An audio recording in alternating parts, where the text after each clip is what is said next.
translation by His Divine Grace Srila Prabhupada. When a tree is uprooted, it immediately falls down and begins to dry up. Similarly, if one doesn't take care of the body, which is supposed to be untruth, in other words, if the untruth is uprooted, the body undoubtedly becomes dry. Purport by Srila Prabhupada.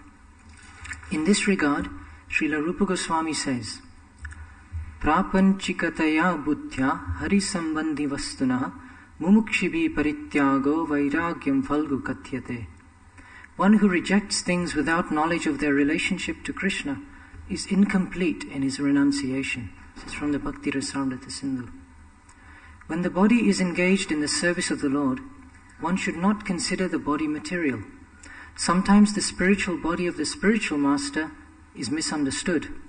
But Srila Rupa Goswami instructs, Prapanchikataya buddhya harisambandhi vastuna.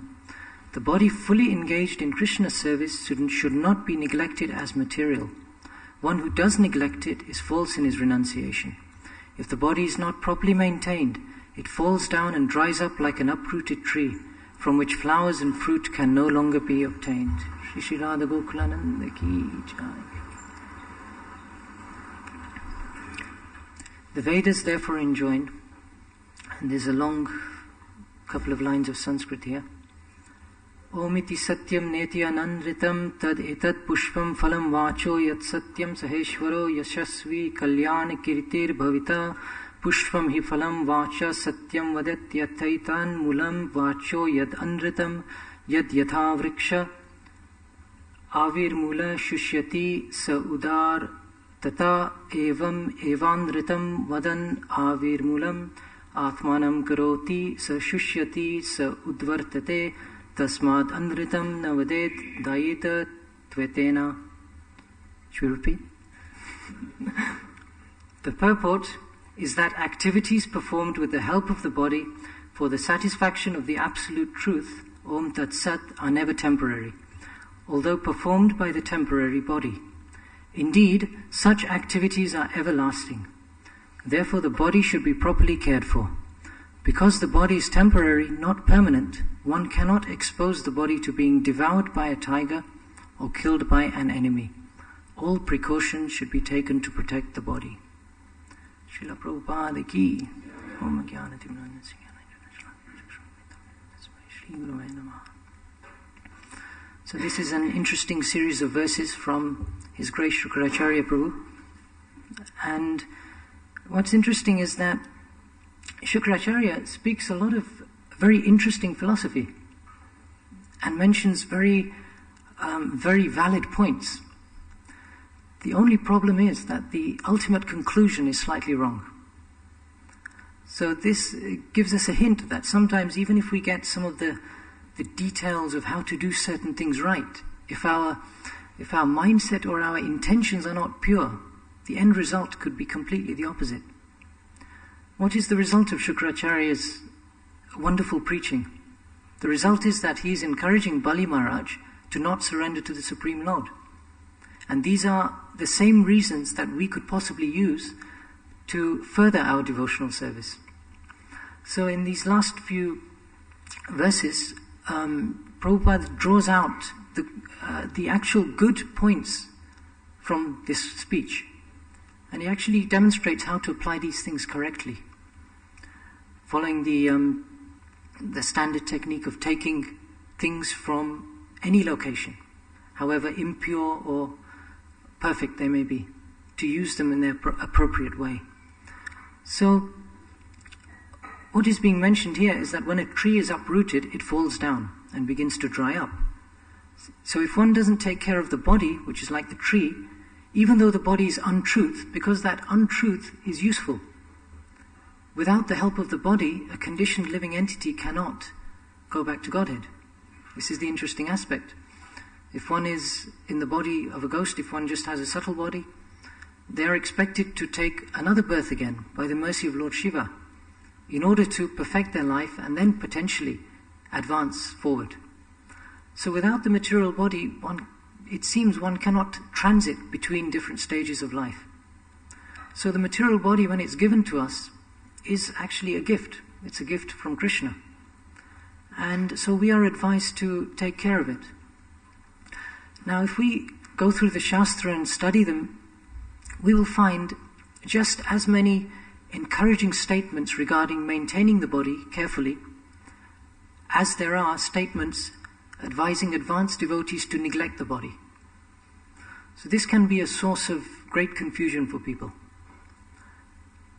But it's something that can be resolved by looking at which level someone is on in their Krishna consciousness.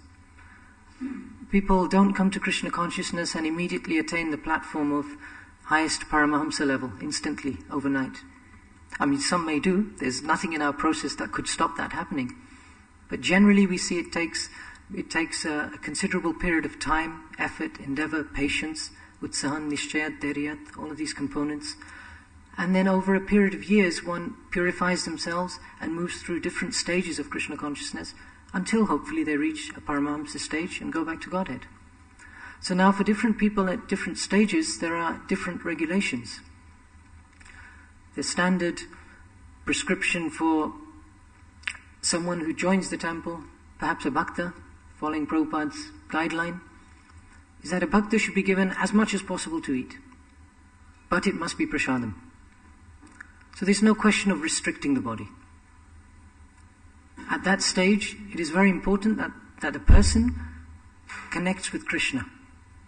And so we're touching upon a point which will come out within this verse and the next one, in that whatever is acceptable for our Krishna consciousness becomes the higher priority, not the external situation, condition, or austerities.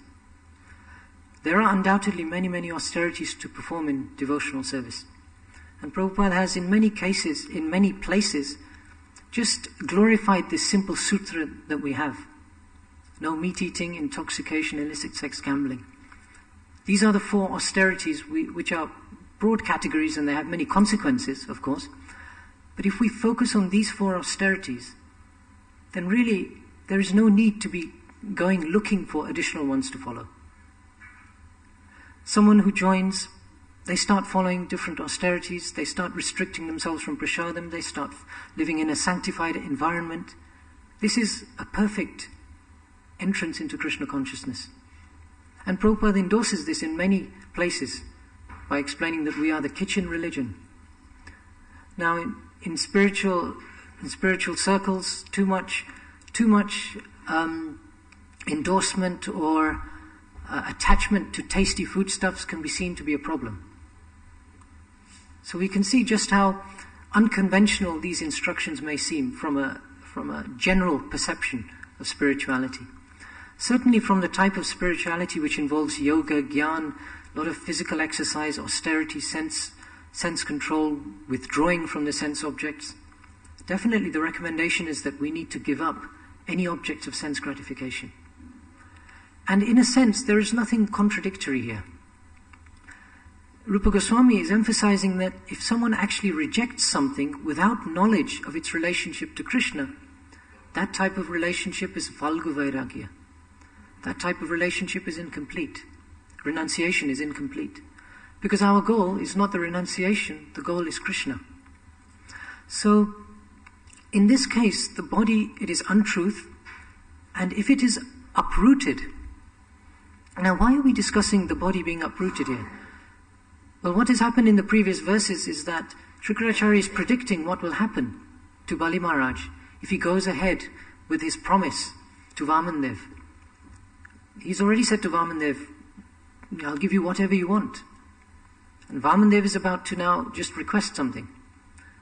So Shukracharya has intervened and he has understood that actually this Vamandev is no ordinary personality. He has come in the guise of a dwarf, as a brahmachari, but he is tricking you. And you should not be misled by this. You should be very careful, and there is no harm if you actually go back on your word. Because at this stage, Bali Maharaj had already given his word, that I will give you whatever you want. You're a simple boy, you're a simple brahmana. And so Shukracharya is coming out with a whole range of scriptural, seemingly scriptural inducements to say to Bali Maharaj that a vow which is made without uttering the word Om so many other technicalities cannot be said to be something that has to be followed. So this is where this is heading. And so Shukracharya knows that Bali Maharaj is going to give up everything. He's going to have to lose everything. And the body is one of those things. Due to his inability to provide what the Supreme Lord wants, he will undoubtedly be punished. And that will entail bodily punishment. So his point here is, why are you deliberately entering into a situation where you are going to receive punishment? It is the duty of someone to protect themselves and to maintain their body in a fit and wholesome manner to render devotional service. But he has missed the point that actually maintaining the body and all its different complications, maintaining it, looking after it, beautifying it, protecting it, all of these things are subservient to the principle of serving the Supreme Lord. Serving the Supreme Lord is the main goal.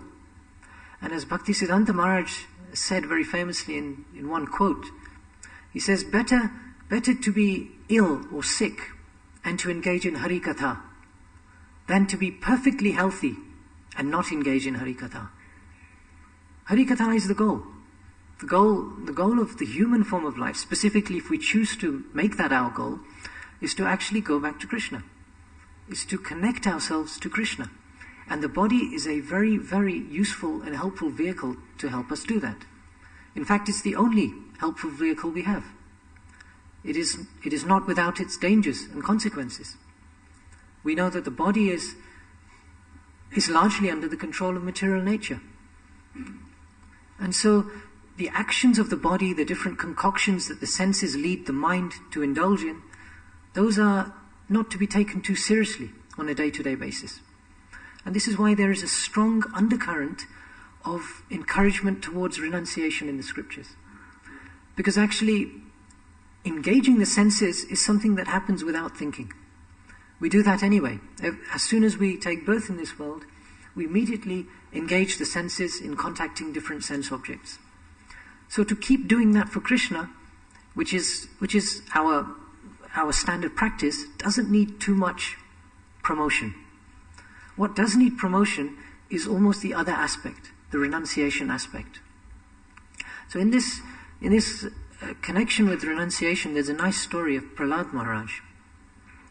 Narad Muni, when he was relating the aspects of the Bhagavatam to Yudhishthira Maharaj, he recites this narrative.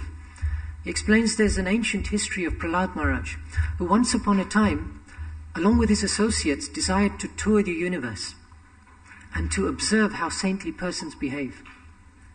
And in this manner, he came once, I think it's to the bank of the river Kaveri, and he came across a saintly person who was lying there undetected, and he had adopted the mode of living of a python. So this saintly person was lying in the dirt. He clearly hadn't bathed.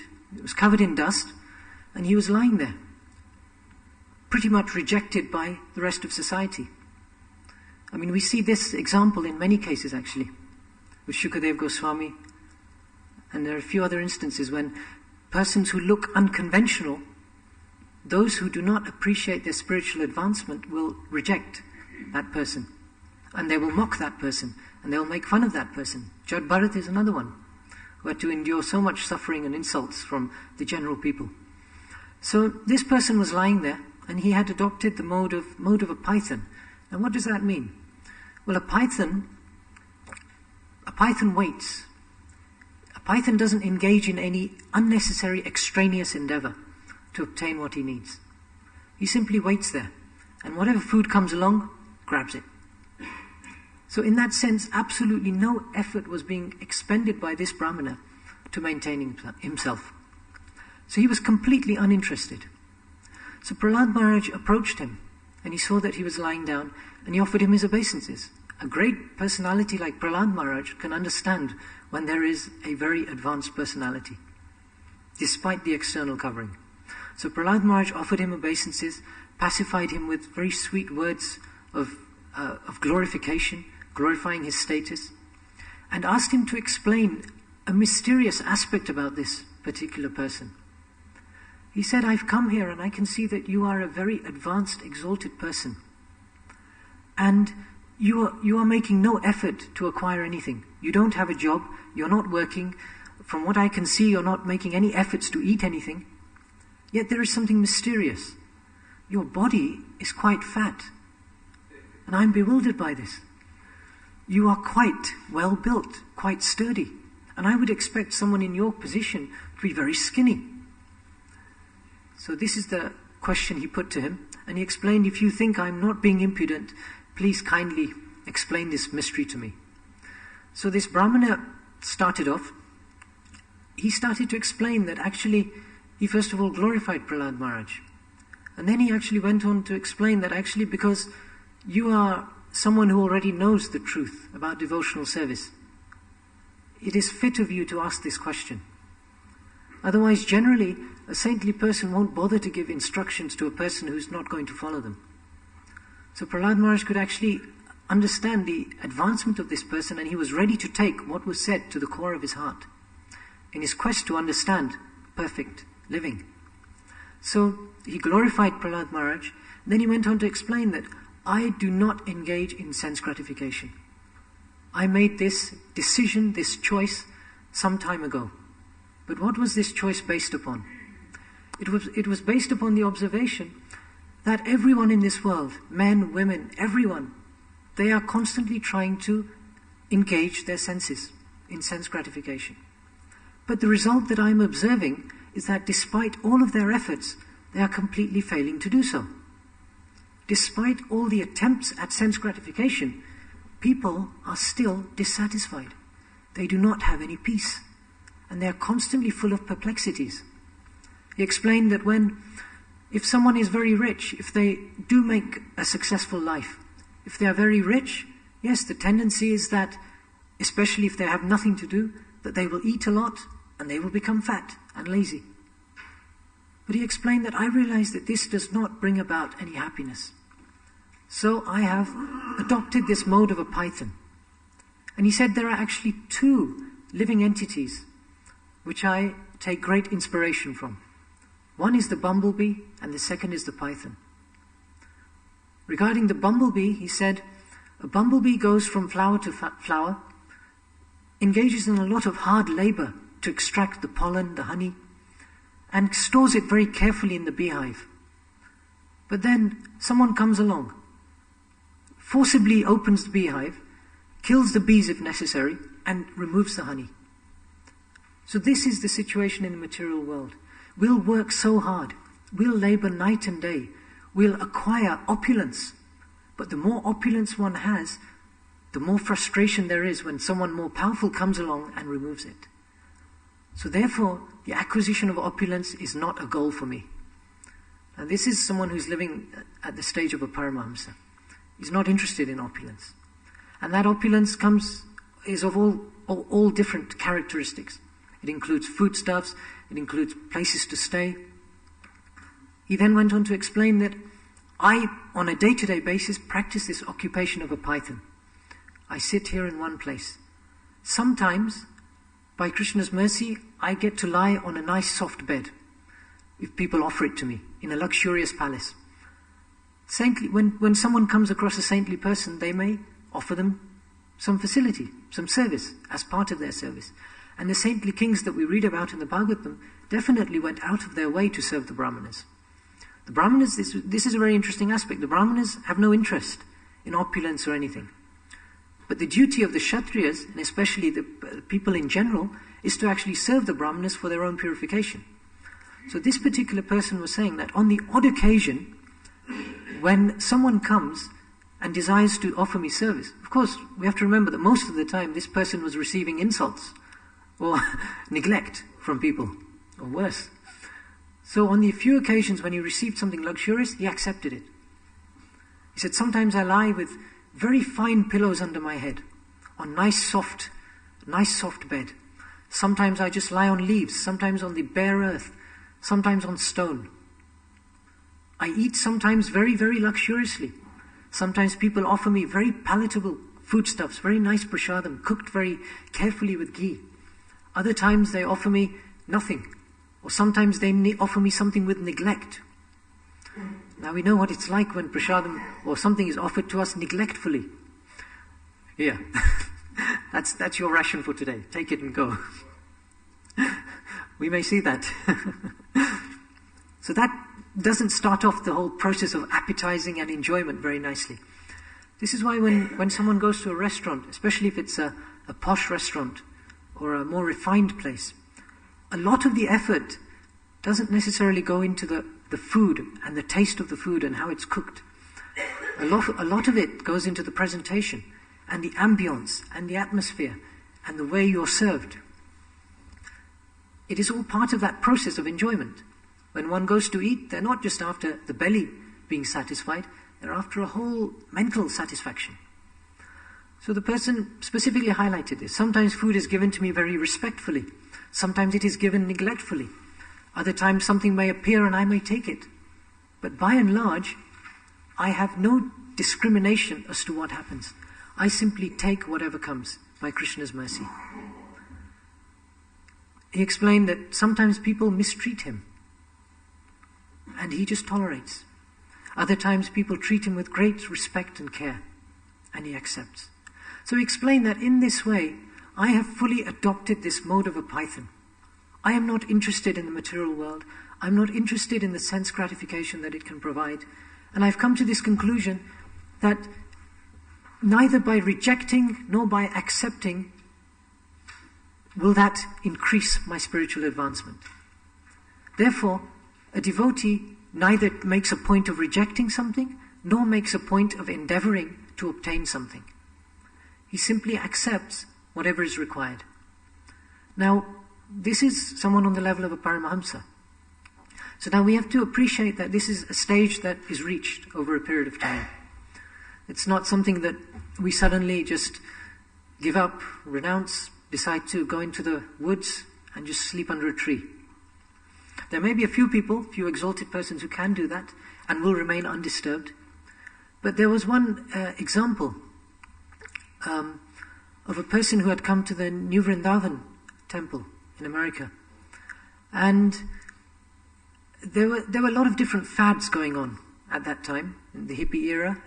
And we'll see them today also. Different people follow different things. They choose different isms and follow them.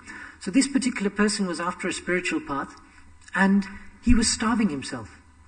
He wasn't eating anything. His logic was that if I eat as little as possible, that will induce me to advance. So he came into this environment where there was prasadam all over the place. There was Mahaprasadam being offered, very tasty items. There was sumptuous quantities being offered to the guest. And he couldn't relate to it. He said, "You're all sense enjoyers." And so he said, "I won't take anything." And he stayed in the temple for some time, renounced, or so-called renounced, but then left. And then left and was never seen again. There is something, when a person engages in premature renunciation, that doesn't encourage or enhance their spiritual life. Renunciation has to be done properly. Otherwise it comes into this, vairagyam falgu katyate. It is called improper renunciation. Just as charity has to be given to the right person at the right time in the right circumstances according to the Gita. So similarly, renunciation, and specifically we mean the external manifestation of renunciation. The mood of renunciation is something that every devotee is expected to imbibe pretty much as soon as they come to Krishna consciousness. The decision to renounce our connection with material life and to connect ourselves to Krishna. That decision is there from the beginning. And in pursuit of that decision, we then engage in different external activities to help that particular goal. So, the Gita obviously emphasizes that one should be very strict in one's activities, especially if one is trying to follow a process of yoga. Different processes are described. Perhaps the Ashtanga process with sense control requires a great deal of control of the senses. And of course we know from the nectar of instruction, Vacho Vegam, Manasya Krodha Vegam, Jiva Vegam, Udaro Pashta Vegam, Itan Veganyo Vishahete Dira, Sarvam Apinam Pritivim Shashishyat. One who is able to control the urges of the tongue, belly and genitals, he is qualified to make disciples all over the world. So one of the qualifications of a person who's at an advanced stage is that they're able to control their senses. And this stage again is one that we progress towards. So in the Gita there are different injunctions which are given. One very famous verse we all know, Yuktahara viharasya yuktachesta sakarmasu yukta swapnavabodhasya yoga bhavati dukkha.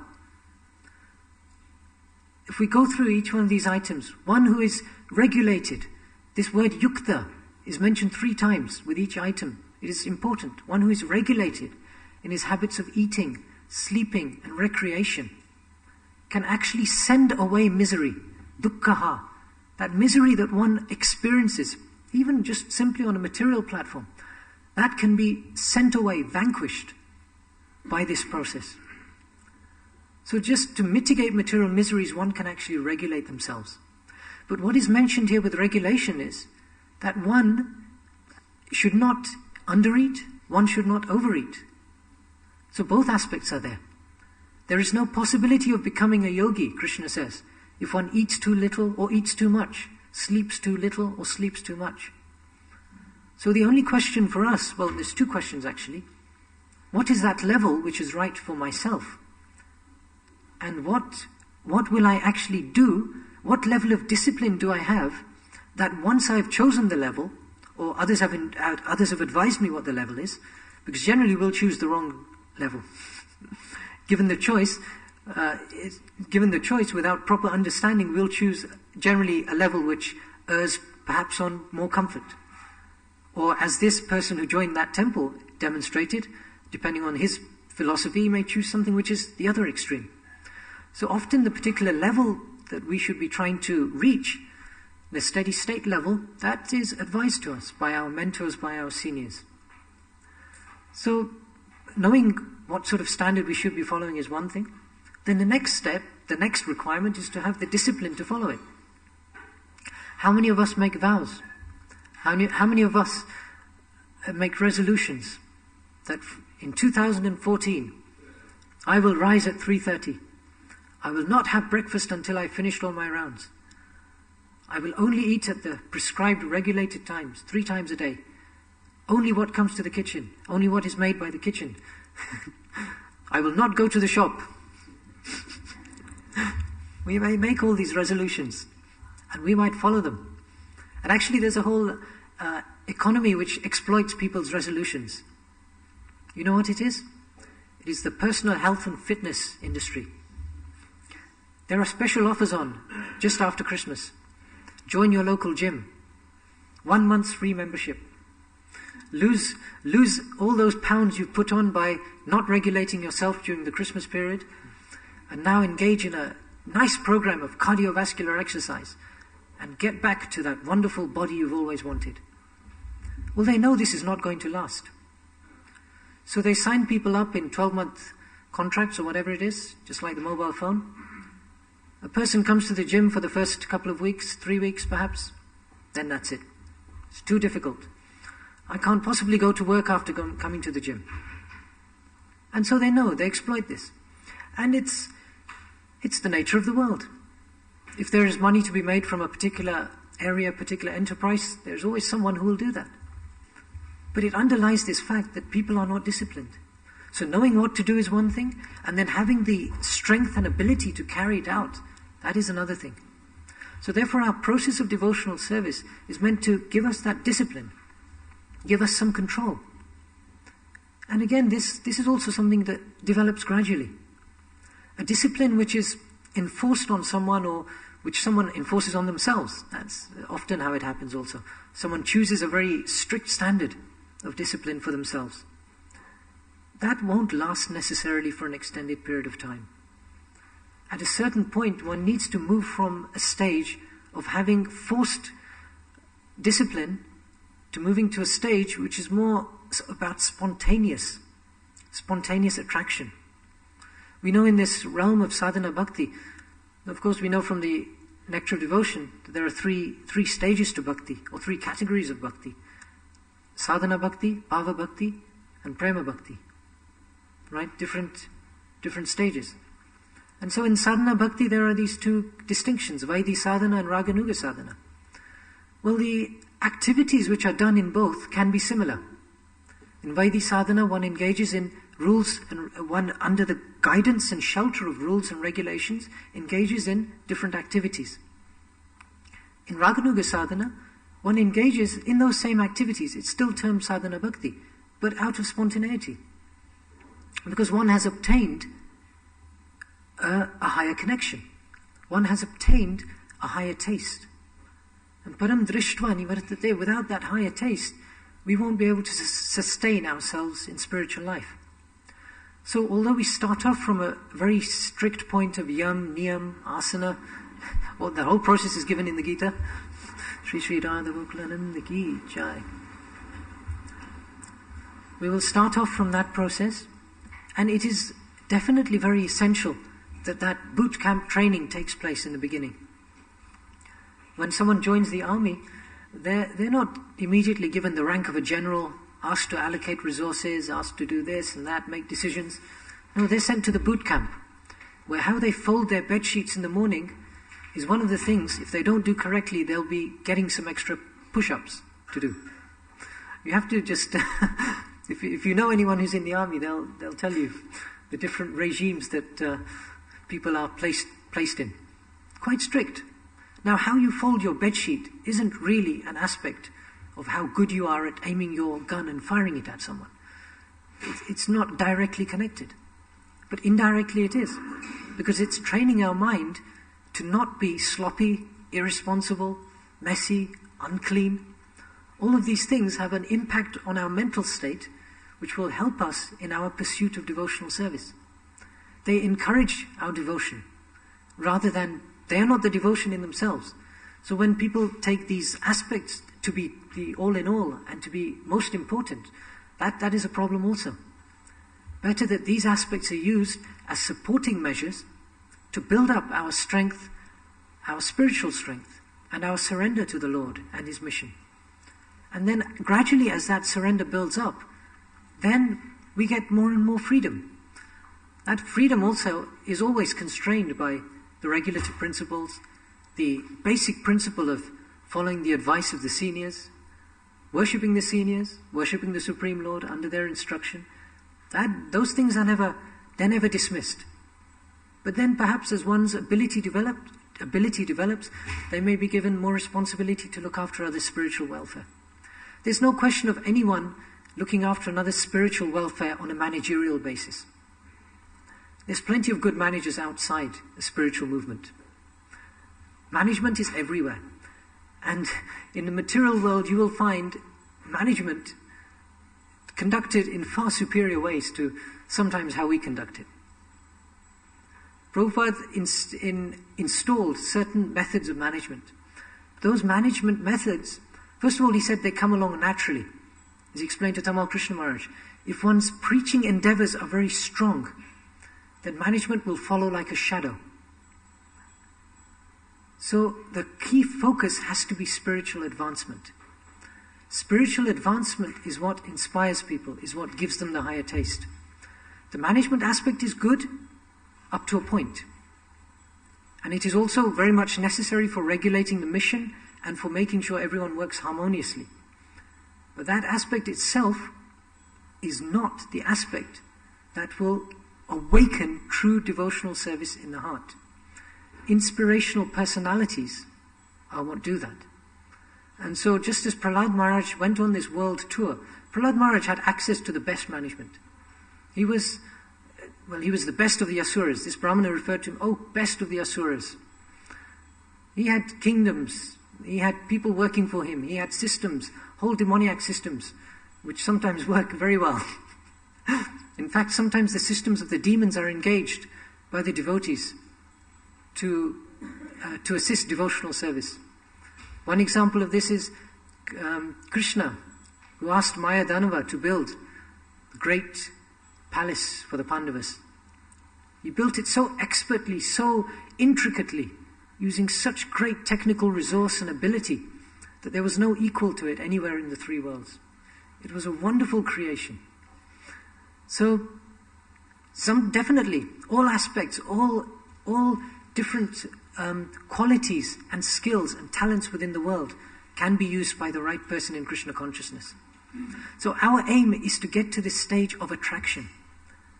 Our attraction comes when we meet persons like this Brahmana. Our attraction comes when we get reassurance that here is someone who's actually following the principles of Krishna consciousness, who is deeply taking shelter of the Supreme Lord. He has clearly realized devotional service. He does not need to take shelter of any systems, any props. He may use all the systems, he may use all the props to disseminate Krishna consciousness on a wide scale, but those themselves are not the goal. His inner connection with Krishna and the complete faith he has that whatever Krishna supplies me, that is my allocated quantity. That itself is the inspirational factor. And we all know we meet people like this. We all know when we meet someone who is inspirational by their example, by their behavior, who actually has deeply understood the science of Krishna consciousness, and who demonstrates it simply, truthfully. So when we see someone actually displaying these qualities of great humility, great advancement, we can actually become very inspired. And through their guidance, then we have the chance to actually move up from a starting point of just eat as much prasadam as you like, up to a point when we may be more like Raghunath Das. And we may take only a tiny amount of buttermilk in the later stages. Because even the opulent Mahaprasadam may disturb our meditation. Chaitanya Mahaprabhu would constantly say to him, "Why don't you eat more?" He said, "I cannot possibly take all this opulent Mahaprasadam that is offered to Jagannath. It is wonderful, but it will disturb my consciousness, my meditation. This little bit of chipped rice, and he went through a process of gradually restricting what he ate, from begging to not begging, and then simply to adopting a similar mode to this, accepting whatever comes. So we see a gradual progression. And the goal is not to eat less. The goal is to eat whatever is necessary to do our service. But in the higher stages, we start to realize that actually the body becomes less significant. And when, just like Jad Bharat, if we reach a stage when we are fully Krishna conscious, we understand that the body is just a flapping ornament, which Krishna maintains. A person like this Brahmana, a person like Jad Bharat, a person like Shukadeva Goswami, does not even have to make external endeavor for the body. So it's good for us to be aware of these examples, because sometimes the danger is that when we try to give too much attention to maintaining the body, to taking care of it, to protecting ourselves from situations which might endanger the body, the danger is that we become accustomed to that, and we start to confuse that with spiritual advancement.